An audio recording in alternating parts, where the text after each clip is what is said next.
Another thing you've been sort of critical of, and or of the idea of, that's kind of implicit in the Agenda 2030, is the fact that you're scared maybe of the idea of a world government. And like, to a lot of people, maybe that, like, that's the future we always see in sci-fi. You know, Star Trek, you've got the world government, or in Futurama, you have Nixon's head is the president of Earth. And like, it doesn't seem like, on the face of it, like a bad idea. Like, sure, like a broad set of rules that govern the entire world would seem like a good idea, like a really reasonable thing that we would want to have, like an agreed upon basis for how we would like all nations to live. But like, why do you think why do you think it's a bad idea? Well, having a world government is being sold as a means to end all wars. And so, okay, many people are fascinated by this idea. Then you have a police force instead of an army.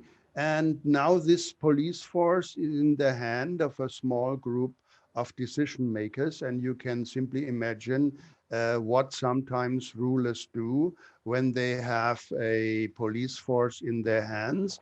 And now we have a police force when we have a world government, which is global. And this means that the individual cannot escape. And this is actually one of the fantastic features of the European history, that throughout the formation of Europe, which is in some way a unity, but never united, yes, that you always could flee from one land to the next, and the governments had to do hard work to keep you in sometimes. But usually in Where have you gone? periods, it was unwelcome. You just went to another country, to another state. And in times of crisis, it was very important that you could move. Yes, for example, where I studied in University of Erlangen-Nuremberg, we had a generation of the Huguenots, yes, who fled France when they had another religion than the state religion. Yes, and Voltaire came to Britain, and British fled to France, and so on. So we always had this kind of moving around in Europe amongst the intellectuals to get new ideas. And so nothing could get too much out of hand. And when it got out of hand, it was in the European history always limited to a small, relatively worldwide, small region. Yes, so you had fascism here, you had Nazism there, you had communism there. Yes, you had Frankism there. There were always spots of suppression. You had even in Britain this religious terrorism, Cromwell and so on. So you had all these kinds of small events of terror. Uh, Naturally, these things happen, but it was always confronted by the others. And sometimes it just happened that all the others united, yet to get rid of this, let's call it cancer, within Europe. Now you would not have that anymore in the world. Now you can see California makes a mess with taxation, with regulation. Now businesses in California can move to Texas because we have still states in the United States, individual states like we have in Europe, still federalism. Now, when you have a world government, it wants to have all things, yes, to have at the same level under the authority with rules from above. And there's also this problem, the further you go away from the point where the problems are, let's say housing, let's say streets and so on, how can a world government manage that? This is an idea that is absolutely absurd, absolutely crazy. Yes, just look the problems already a country like France has because of its centralism, and how better off are countries like the United States, where the states have more autonomy.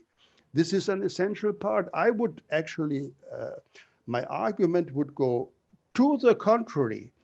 Even the states that we have nowadays are too big. Yes, I'm in favor to get rid of Germany. I'm in favor that Scotland will be independent and so on. France must uh, and this is a recent thing that we have this kind of nation state. Yes, that you can read the documents when the First World War started and people had to identify their nationality. Yes, in France and Germany, they did not identify it French and German.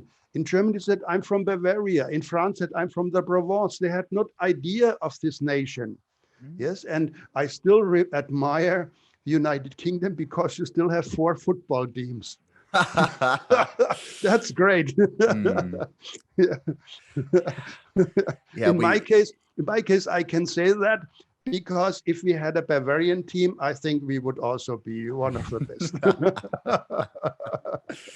yeah, I mean Bayern Munich Yes, I yes. assume, yeah, but then it might not like Bayern Munich's players are not all Bavarian, just in the way That's that right. football Well, they works. can be nationalized. They can be naturalized. They would. They would. Oh, I mean the Northern Irish football team, or where there's constantly an argument as to whether people should play for Northern Ireland or the Republic of Ireland if you're Right, from right. Northern Ireland, which is a really strange thing. I've never quite understood why. Like, you might not agree that Northern Ireland is a real country. But I think at this point we're 100 years old, and you probably have to accept that, like, even if you don't agree with the British rule of Northern Ireland, that it is a nation state probably in itself. And I've never quite understood why people would choose not to play for the place where you were born. Like, Hmm. if that's where you're from, that's where you're from. Um, but I mean, that's just me. That's probably quite a controversial thing to say back in Northern Ireland. But like, that's really interesting that people, like, before the First World War, didn't associate themselves with like the nation of France or of Germany. It's the splitting up of like nations within Europe is actually something I came across in a book by this economist from Britain called Roger Boodle. It was called Making a Success of Brexit. Hmm. And whilst I didn't really agree with a lot of his some of his conclusions or arguments, he put forward like a few different interesting ideas for how Europe could function better. And one of them was as you kind of suggested, was the further fracturing of the nation Right, state right. Yes, into like a definitely. and it which was an interesting idea to me. I mean, like, I've been on a weird journey with my thoughts about the European Yes. Union. Like, my Well, first, yeah. and actually nowadays it is much easier that technology helps us to do that. That's also an important point. Part of this nation building was because of the technology. For example, a system of trains or of channels, or of Autobahn system. Yes, you had this idea of a nation at a bigger space. Yes, and now when we have, for example, internet, we do not need the national boundaries as a certain system. Yes, Mm, we could do it from local to local. Yeah, so this is an important point to yeah. make to this technological. It will help. Mm, Yes, so the technology actually would make a world government possible in a negative way, in a terrible way, in a horrible way. mm, And this modern technology also makes possible a fractional world, yes, where you move and from locality to locality actually, and but in a human way, in a way of freedom. mm. But And wars would end in any way. Small countries don't wage wars, or they are not very problematic.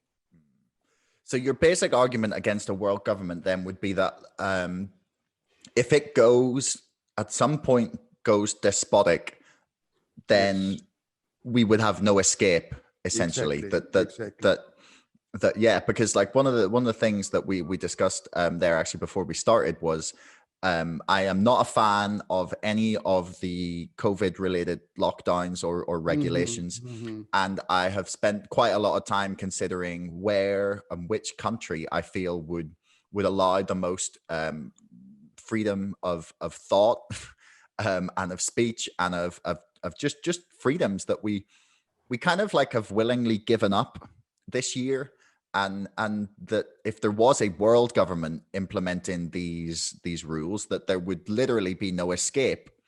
And people always kind of roll their eyes at that idea. It's like, oh, don't be stupid. A world government would never become tyrannical. Don't be silly. But I think that's quite a naive perspective, personally. I think the probability is even higher when you have a world government to be tyrannical. Thanks so much for listening. If you haven't already and you enjoyed this episode, please subscribe to this podcast and to our mailing list. And don't forget, my book, Brexit, The Establishment Civil War, is now available for pre-order on Amazon. You'll find the link in the description below. Until next time, thanks so much for listening.